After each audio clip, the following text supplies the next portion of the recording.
কই গো খালারা কয়টা ভিক্ষা দেন না? নাও 2টা টাকা পয়সা আছে নিয়ে যাও। কত টাকা দিলেন এটা? 2 টাকা। আচ্ছা দুইটাই কোন চলে?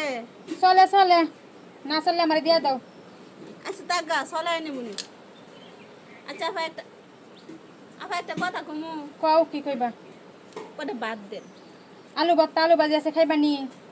আলুর ভর্তা আলু ভর্তা দিয়ে আমি তো খাই না, ঘরে মাংস তরকারি পাক করে দিয়েছি এগুলো আমি খাই না, আর আপনি আলু ভর্তা দিয়ে সাথ দিচ্ছেন। ফইনির কি বাপ, মাংস তরকারি থিয়াইছে খায় না, আবার আলু ভর্তা দা ভাত আপনারা খাইতে তো ভালো মন্দ ঠিক আন, ফকিনীর সাথে এরকম ব্যবহার করেন কি লিগা? এমনই করমু, ফইনির বাপটা দেখন লাগতো না। দেখ, আপনি বাদ নেই আপনি দেন খাম না। আচ্ছা আপা মনে কিছু করে নিয়েন না, একটা কথা কই। কোন? আপনি একটা আমার কাজের বুয়া দিবেন, আমার বাসায় ডাকে। কাজের বেডি? হ্যাঁ।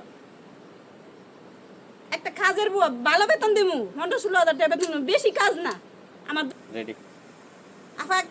আফা কিছু মনে করেন না, একটা কথা বলি। বলেন। বলতেছে আমার একটা কাজের বুয়া লাগবে, একটা কাজের বুয়া খুঁজে দিবেন। ফকিন্নির আবার এত বাপ, কাজের বুয়া খুঁজতে আইছে। আপনি এই কথা কন কে? আমরা ফকিরের ভালো ইনকাম আছে বুঝছেন, আমরা ফকির হলে কি হইব, ভালো ইনকাম আছে।